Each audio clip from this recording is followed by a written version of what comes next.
Halo teman-teman, apa kabar? Welcome back to my channel. Di video kali ini kita akan melanjutkan tutorial mengenai PostgreSQL. Materi kali ini kita akan membahas mengenai fetch next ya. Jadi di video sebelumnya kita sudah membahas mengenai limit ya. Dan sekarang membahas mengenai fetch next. Sebenarnya secara fungsi ini hampir sama ya dengan limit yang kemarin dibahas dan berhubungan juga dengan offset sama dengan materi yang sebelumnya. Jadi buat teman-teman yang belum mengerti mengenai limit, bisa dicek di channel ini sudah saya bahas mengenai limit.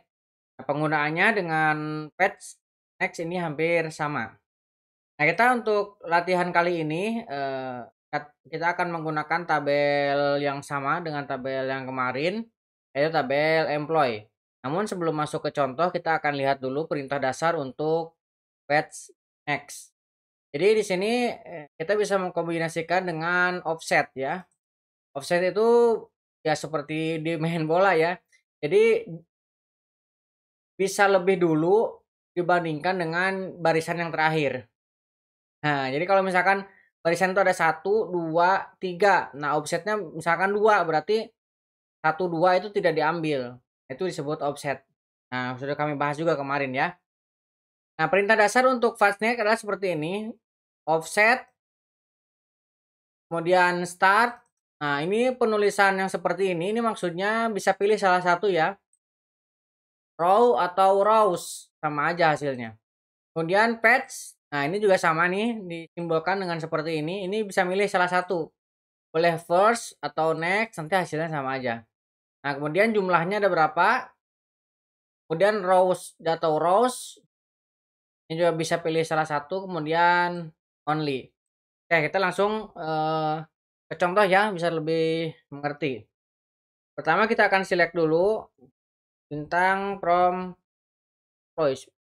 Nah, supaya kita mengetahui isi dari semua data employee. Nah, jumlahnya ada 10 row.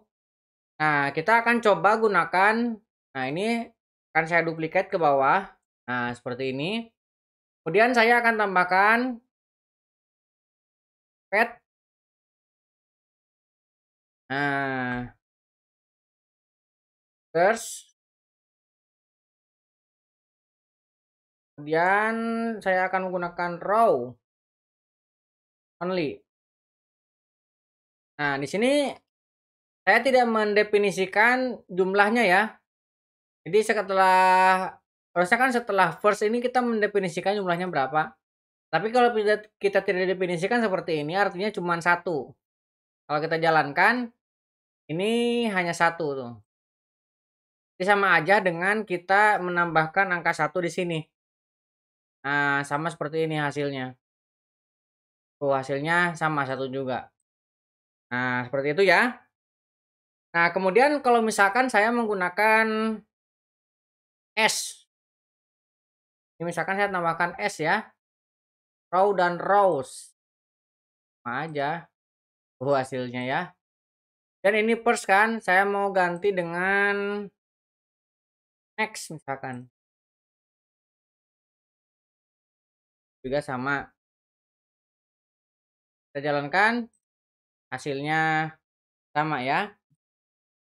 Nah, kalau misalkan kita mengganti nilainya, misalkan saya ganti dengan 4 ini.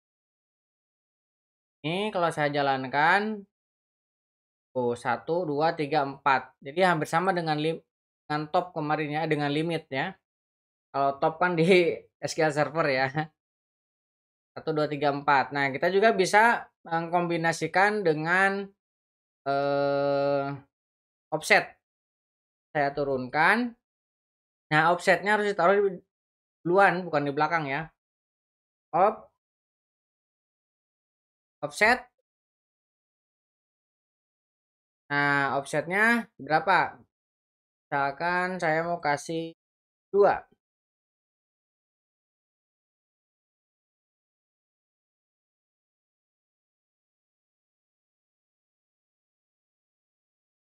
Tekankan bareng. Nah, seperti ini ya.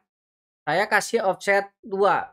Nah, berarti 1 dan 2 tidak ikut karena offset 2. Mulainya dari 3 dan dibatasi dengan jumlah 4. Dari 3 sebanyak 4 row ke bawah. 3, 4, 5, 6. Nah, seperti itu ya, hampir mirip dengan limit kemarin. Terus kalau misalkan kita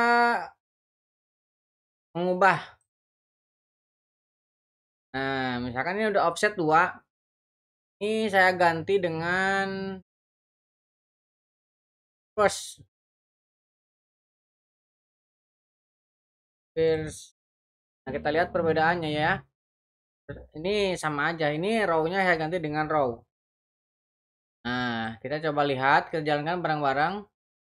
Oops, sorry, ini harus pisahkan dengan tanda koma ya, kalau misalkan ada 2 statement yang dijalankan bersama. Tuh, kita lihat hasilnya, 1, 2, 3, 4, ini juga sama 1, 2, 3, 4. Jadi secara fungsi ya sama ini ya, mau pakai row, pakai rows, atau next, atau reverse, ini hasil yang didapatkan sama. Oke, kurang lebih seperti itu. Jadi kesimpulannya untuk materi kali ini, kita bisa menggunakan fetch, next, dan row only untuk membatasi jumlah data yang akan dimunculkan dari hasil query. Mudah-mudahan bisa membantu teman-teman. Buat teman-teman yang belum subscribe, jangan lupa subscribe dan nyalakan tombol loncengnya. Sampai ketemu di video selanjutnya.